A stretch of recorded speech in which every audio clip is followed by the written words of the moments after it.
لفظ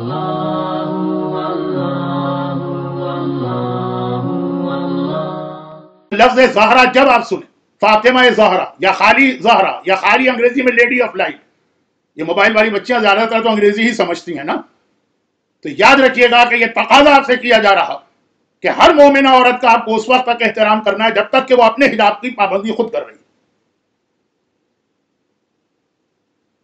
شہزادی اور حجاب وہ تو آپ کے علم ہے، موضوع ہمارا کیا ہے؟ رضا زہرا۔ تو ابھی تو میں نے زہرا کو سمجھایا، رضا یعنی جس میں زہرا راضی۔ تو ہم یہ حدیث لے کر کہ اللہ کی رضا زہرا کی رضا میں ہے، دوسروں پر استعمال کرتے ہیں، وہ بھی استعمال کریں، اپنے آپ پہ کیوں نہیں کرتے؟ زہرا کس چیز سے راضی؟ ذرا اندازہ کریں کہ اگر ہمارے یہاں کبھی کوئی مجلس ہو رہی یا ماتم ہو رہا ہو اور مجلس و ماتم کے بیچ میں کوئی عورت ہنسنے لگے یا مسکرانے لگے، اس کو خود بھی شرمندگی ہوگی۔ کبھی ایسا ہوتا ہے کہ ہنسی اپنے کنٹرول سے باہر ہوتی ہے، کوئی چیز یاد آ گئی اور اطراف کے لوگ بھی حیرت سے دیکھیں گے۔ کسی کے گھر ہم پرسہ دینے گئے اور پھر معلوم ہوا کہ ہم ہنسنے لگے، گھر والے کو بھی کتنا برا لگے گا اور کبھی ہم کو بھی تکلیف ہوگی، لیکن آ رہی ہنسی کنٹرول میں نہیں۔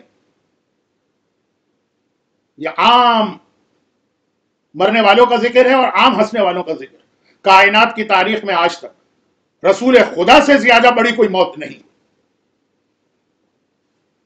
کیونکہ خالی موت نہیں تھی، وہ اپنے ساتھ اور اتنی مصیبتیں لے کے آئی، اور فاطمہ زہرا سے زیادہ ماتم کرنے والا کوئی نہیں گزرا۔ جس حدیث میں چوتھے امام کا تذکرہ ہے، وہاں پہ بھی ان کا تذکرہ ان کی دادی کے ساتھ۔ البکاؤن خمس، امام نے فرمایا کہ جب سے دنیا بنی ہے قیامت تک رونے والے تو 5 ہی گزرے۔ چوتھے نمبر پہ اپنے دادی کا تذکرہ کیا، 5ویں نمبر پر اپنے دادا چوتھے امام کا ذکر کیا۔ بلکہ میں کہتا ہوں کہ مولا چوتھے امام، میں آپ کی بارگاہ میں گستاخی نہیں کرنا چاہتا ہوں، جملہ بڑی جسارت کا بن رہا، لیکن ان مومنین اور مومنات کو یاد دلانا چاہتا ہوں شہزادی کے ماتم کو۔ جب چوتھے امام کو اور شہزادی کو ماتم کرنے والوں میں ایک منزل پہ معصوم امام نے کر دیا، ہم نے نہیں، تاریخ میں پڑھ کے نہیں کیا، ہم نے حدیث پڑھ کے کیا، تو اب ذرا یہ سوچئے کہ چوتھے امام نے 35 سال ماتم کیا ہے، فاطمہ نے 95 دن ماتم کیا، یعنی چوتھے امام کا 35 سال کا ماتم فاطمہ کے صرف 95 دن کے ماتم کے برابر ہو رہا۔ کتنا ہوگا یہ ماتم؟ یہ 35 سال میں چوتھے امام کا گریہ ہے، اور جس صرف 95 دن کا گریہ ہے۔ نعوذ باللہ، نہ اس گریے کی اہمیت کم کر رہا ہوں، نہ اس گریے کی اہمیت، لیکن بتا رہا ہوں کہ روئی تو کیسا رو۔ دنیا کی تاریخ میں آج تک ایسا رونے والا کوئی نہیں گزرا، مگر اس رونے کے درمیان ایک بار تو فاطمہ ہنسی تھی نا، فتبسمت فاطمہ، وہ فاطمہ کے چہرے پہ مسکراہٹ آئی۔ اور راوی جو گھر کا فرد ہے عبداللہ ابن عباس کہتے ہیں نہ اس سے پہلے فاطمہ کبھی مسکرائی تھی نہ اس کے بعد کبھی مسکرائی، صرف ایک مسکراہٹ۔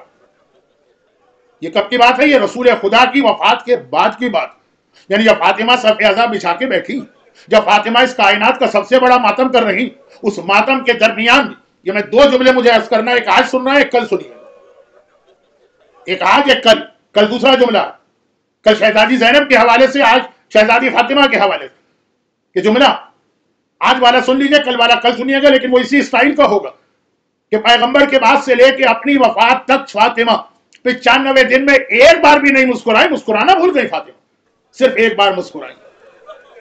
تو میرا سوال یہ کہ باپ کی صف عزا پر بیٹھ کر اتنا ماتم کرنے والی اگر مسکراتی ہے تو کوئی اتنا ہی بڑا مسئلہ ہوگا جو فاطمہ کی نگاہ میں باپ کے ماتم سے بھی بڑھ گئے۔ اور کل یہ جملہ آئے گا کہ جو مولا کی نگاہ میں اتنا بڑا مسئلہ ہے، لیکن کل آج چھوڑی، اتنا بڑا مسئلہ کہ فاطمہ جیسی بیٹی رسول جیسے بابا کا ایسا ماتم کرے کہ امام معصوم بھی تصدیق کر دیں، ہمیں کسی مورخ سے پوچھنے کی ضرورت نہیں ہے۔ اور پھر یہ کہہ دیا جائے کہ پھر اس میں فاطمہ نے مسکراہٹ ظاہر کی۔ مسکرانے کا مطلب کیا؟ جتنی دیر کی مسکراہٹ ہو اتنی دیر فاطمہ نے ماتم بند کیا۔ کتنا اہم ترین کائنات کا مسئلہ ہے جس کے لیے فاطمہ اپنا ماتم بند کر رہی ہے۔ ماتم کبھی بند نہیں ہوتا، فاطمہ کا ماتم۔ اور صرف اتنی سی بات ہر مومنہ جانتی کہ صرف یہ فکر فاطمہ کو کہ مرنے کے بعد جس طرح میت اٹھتی، کتنی بھی احترامی ہوتی۔ اور جب اسما بنت امیس نے کہا کہ شہزادی میں اپنے شوہر جعفر طیار کے ساتھ جب ملک حبشہ میں گئی تھی تو میں نے دیکھا تھا کہ حبشہ کے لوگ اپنی عورتوں کی میت پر ایک گہوارہ بنا کے رکھتے، تو پتہ بھی نہیں چلتا اندر میت ہے بھی کہ نہیں۔ فتبسمت فاطمہ، وہ فاطمہ مسکرائیں اور کہا یہ میری وصیت ہے کہ میری میت جب اٹھائی جائے تو اسی طرح اٹھائی جائے۔ دو جملے اور سن لیں، اگر کہیں آپ بیٹھی ہیں، نامحرم بھی سامنے ہیں، اور ایک دم لائٹ چلی جائے، اتنا اندھیرا ہو کہ ہاتھ کو ہاتھ سجائی نہ دے، کوئی کسی کو نہیں دیکھ رہا، آپ اپنا حجاب اتار سکتی۔ نامحرم اگر ہے تبھی تو حجاب کا تعلق، ہاں نماز پڑھ رہے ہیں تو اندھیرے میں بھی پڑھنا ہے، لیکن بات نامحرم کی بات، اندھیرے میں ضرورت نہیں، اتنا اندھیرا کہ نظر نہ۔ اور نمبر 2، اگر آپ روزے روشن میں بھی کہیں پر، مگر ایسی جگہ ہے کہ جہاں کوئی نامحرم نہیں، چاہے آپ کھلے میں، ایک میدان میں آپ ہیں، جنگل میں آپ ہیں، کوئی نہیں ہے دور دور تک، وہاں بھی آپ اپنا حجاب اتار سکتی، دیکھنے والا کوئی نہیں۔ مگر فاطمہ کو دیکھی کہ وہ اتنا اپنی میت کے حجاب کے لیے پریشان ہیں، جبکہ ان کی 2 وصیتیں آلریڈی موجود ہیں کہ میرا جنازہ رات کے اندھیرے میں اٹھے گا۔ اور یہ 3 جماعت الثانی کی روایت کو اگر ہم معتبر مانیں تو 3 جماعت الثانی کو تو چاند کی بھی وہ تاریخیں ہوتی ہیں کہ چاند کی روشنی بھی نہیں، ہاتھ کو ہاتھ سجائی نہ دے، اور پھر یہ بھی ہے کہ میرے جنازے میں کوئی نہ آئے، صرف جن کے نام ہیں وہ اپنی آنکھیں پھوڑ لیں گے، لیکن نگاہ اٹھا کے نہیں دیکھ سکتے میت کی جانب۔ اس کے بعد فاطمہ کو حجاب کا اتنا خیال ہے، اور آپ کو اپنی شادیوں میں کوئی خیال نہیں، اپنی برتھ ڈے پارٹی میں کوئی خیال نہیں، اپنی میرج اینیورسری میں کوئی خیال نہیں۔ آپ نے بھی 2 اللہ بنا لیے۔ اسلام ایسے ماحول میں رہے جہاں حجاب ہے تو وہاں حجاب کر رہے ہیں، اپنے وطن میں جائیں تو کوئی حجاب نہیں، مجلس میں آئے تو حجاب ہے، اور شاپنگ سینٹر میں جائے تو کوئی حجاب نہیں۔ یقیناً یہ عورت اس سے بہتر ہے جو دونوں جگہ حجاب نہیں کر رہی ہے، لیکن ابھی رضائے زہرا تو اس نے حاصل نہیں کی ہے نا۔ جو زہرا اپنا مرنے کے بعد کا حجاب، جس کی ذمہ داری مرنے والے پہ ہوتی بھی نہیں ہے، اس کا اتنا خیال کرے کہ رات کا اندھیرا ہے، کوئی دیکھنے والا نہیں ہے، ذمہ داری بھی نہیں ہے مرنے والے پر، اور پھر اتنا اس کو اہم بنائے کہ ماتم روک دے۔ میں کہتا ہوں یہ قیامت ہے جملہ۔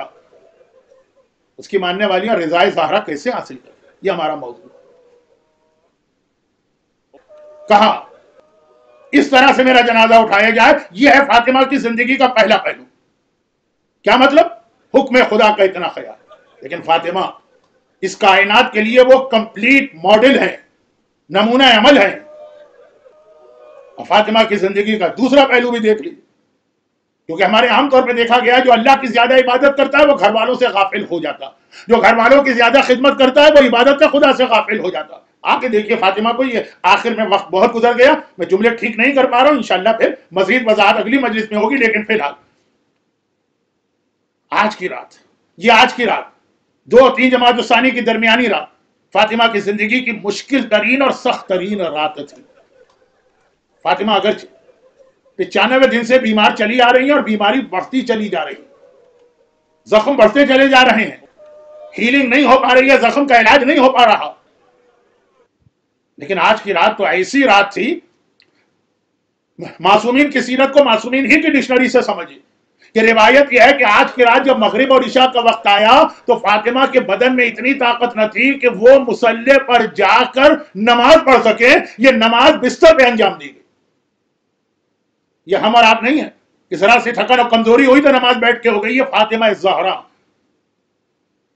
یہ اہل بیت کا گھرانہ، جہاں مولا علی کے پاؤں سے تیر کھینچو تو نماز میں کھینچنا کہ نماز میں اپنی ہر تکلیف بھول جاتے ہیں، جہاں فاطمہ کی وہ بیٹی جو اپنی تمام تر عظمت کے باوجود، فاطمہ کے برابر تو نہیں ہے نا زینب کبریٰ، وہ زندان شام میں اگر نماز شب بیٹھ کے پڑھے جو اسلام میں ویسے ہی اجازت ہے، تب بھی سجاد کو یقین نہ آئے، پھوپھی اماں آپ نے تو کربلا کی شام غریبہ بھی نماز کھڑے ہو کے پڑھی تھی، آج آپ بیٹھ کے نماز پڑھ رہی۔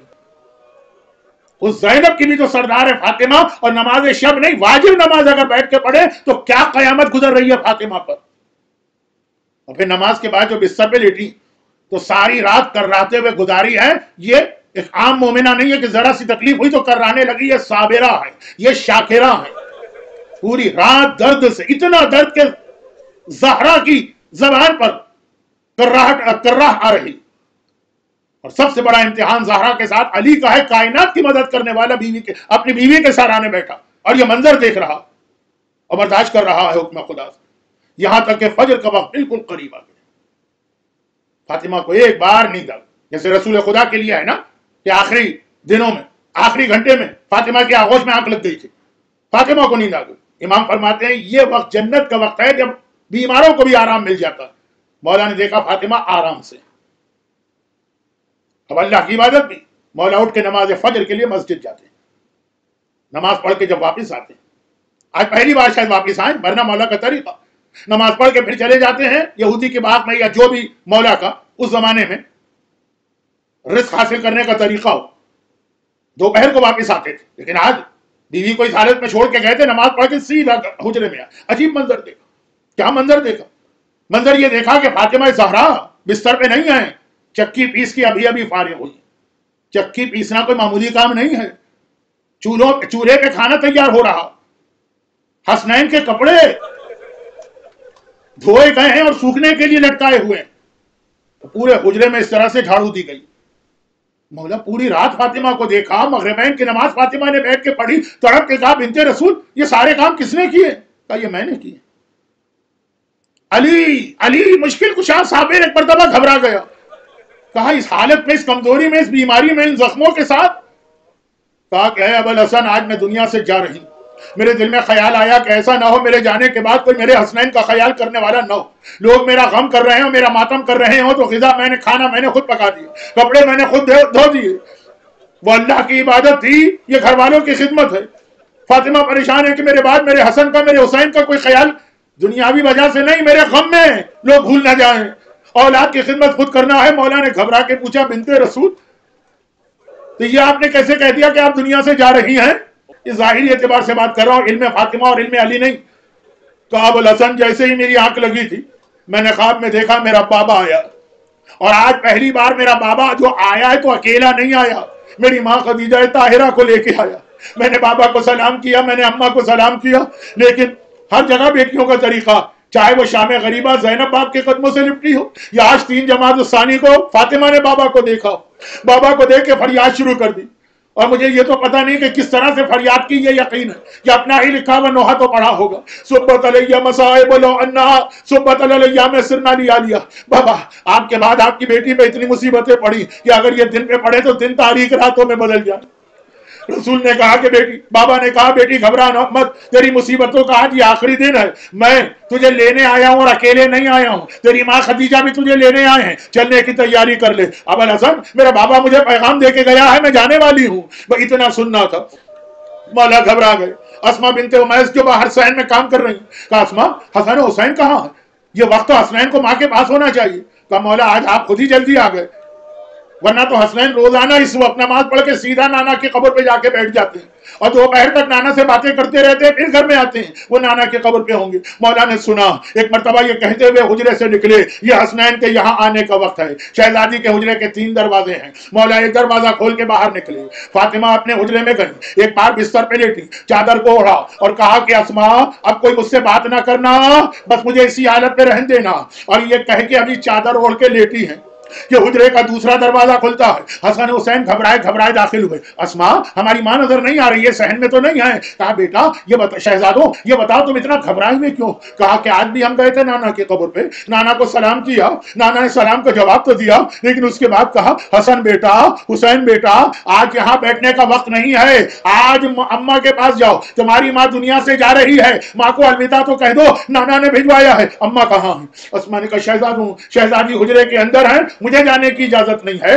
بس یہ سن کے حسن حسین حجرے میں گئے، دیکھا ماں چادر اوڑھے ہوئے لیٹی ہے. دونوں آگے بڑھے. حسن بڑا بیٹا، بڑے بیٹے ذرا سوبر ہوتے ہیں، وہ ماں کے پائتی جا کے بیٹھ گیا. حسین چھوٹا بیٹا، چھوٹے بیٹے لاڈلے ہوتے ہیں. حسین ماں کے سرہانے پہنچا، ماں چادر کے نیچے ہے، آواز دی اماں حسین کا سلام لو. کوئی جواب نہ آیا.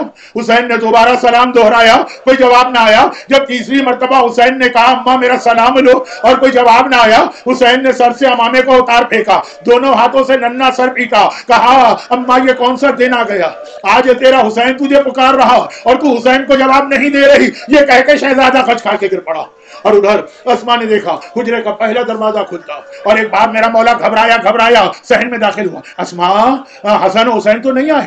اسما نے کہا مولا آپ اتنے گھبرائے ہوئے کیوں؟ کہا کہ میں قبر رسول پہ گیا، نہ حسن تھا نہ حسین تھا، میں نے رسول کو مخاطب کیا، رسول کی آواز بھی نہیں آئی. ہاں جبرائیل نے کہا ابوالحسن جلدی سے جا کے حسین کو تسلی دیں، حسین کے خچ کھا کے گرنے سے یہاں فاطمہ زہرا خچ کھا کے گر پڑی ہیں اور فاطمہ زہرا کے خچ کھانے سے رسول خدا خچ کھا کے گر پڑے ہیں، میرا حسین تو نہیں آیا. اسما نے کہا مولا شہزادے حجرے میں ہیں. میرا مولا ایک بار حجرے میں آیا, بات کو مختصر کرتا ہوں. مولا حجرے میں آیا, حسین کو ہوشیار کیا, حسن کو اٹھایا, زینب و کلثوم سے کہا بچوں باہر جاؤ, میں تمہاری ماں کو غسل میت دینا چاہتا ہوں. یہ کہہ کے حجرے کا دروازہ بند کیا. زینب دروازے کے بالکل قریب ہیں, کہتی ہیں حجرے میں سے میں نے بابا کے چیخ چیخ کے رونے کی آواز سنی. تھوڑی دیر بعد حجرے کا دروازہ کھلا. علی نے کہا بیٹے اور بیٹیوں آؤ, ماں کی آخری زیارت کرو. بچی آگے بڑھے, زینب رک گئی. بابا کے دامن کو تھام لیا, کرتا پکڑ لیا. بابا آپ اماں کو غسل میت دیتے ہوئے رو کیوں رہے تھے؟ کہا زینب بیٹی جب غسل کا پانی میں نے پہلوئے زہرا پہ ڈالا تو آج بھی زخم کا نشان اور کوڑے کا زخم نظر آ رہا تھا. علی جیسا صابر چیخ کے رو رہا ہے, اور ادھر حسین ایک بار پھر ماں کے قریب گئے. ماں کفن میں ہے. اب حسین نے کوئی فریاد نہیں کی, ہاتھوں کا پیالہ بنایا, ہاتھوں کے پیالے میں ماں کا چہرہ لیا. ماں کفن میں ہے. حسین نے ماں کا چہرہ ہاتھوں میں لیا, آسمان کو دیکھا, ایک جملہ کہا واہ غربتا, ہائے آج میں غریب الوطن ہو گیا, آج میں اکیلا ہو گیا, آج میں تنہا ہو گیا. ایک بار بندے کفن ٹوٹے, فاطمہ کے بازو باہر آئے, حسین کو سینے سے لپٹا لیا. لال تیری ماں تیری غربت کی فریاد برداشت نہیں کر سکتی ہے. ارے اپنے آپ کو غریب الوطن کہہ رہا ہے, ماں تجھے تسلی دینے دنیا میں دوبارہ آ گئی ہے. بس آپ کی زحمتیں تمام. آخری جملہ اب مجھے آپ سے نہیں کہنا ہے, اب مجھے اپنی شہزادی سے عرض کرنا ہے. ہاتھ جوڑ کے کہوں گا شہزادی بس ایک جملہ ہم گناہگاروں کا سن لیجئے. آج پھر بھی مدینہ ہے, حسین حجرے کے اندر ہیں, حجرے کی چھت سر پہ ہے, علی جیسا بابا ہے, حسن جیسا بھائی ہے, ان سب کے درمیان حسین ہیں. آپ غربت کی فریاد برداشت نہ کر سکی. ارے ایک بار عاشورے کے دن کربلا آئیے, حسین اکیلا, حسین تنہا, ذوالجناح پہ زخموں سے ڈگمگا رہا ہے, نہ عباس ہے نہ اکبر ہے. یہ ذرا دیکھیے شہزادی, وہ ہر ملاقات تیسرا تیر لگا, حسین کی پیشانی کی ہڈی ٹوٹی, حسین ذوالجناح سے زمین کربلا پہ گرا. آئیے آ جا کے حسین کو سہارا دے. تبھی تو ایک سیاہ پوش بی بی زمین کربلا جلتی ریتی پہ بیٹھی ہے اور ہاتھ پھیلا کے کہہ رہی ہے آ میرے لال, تیری ماں تجھے کنکروں اور پتھروں سے بچانے کے لیے میدان کربلا میں آئی. ہائے میرا لال, ہائے میرا حسین.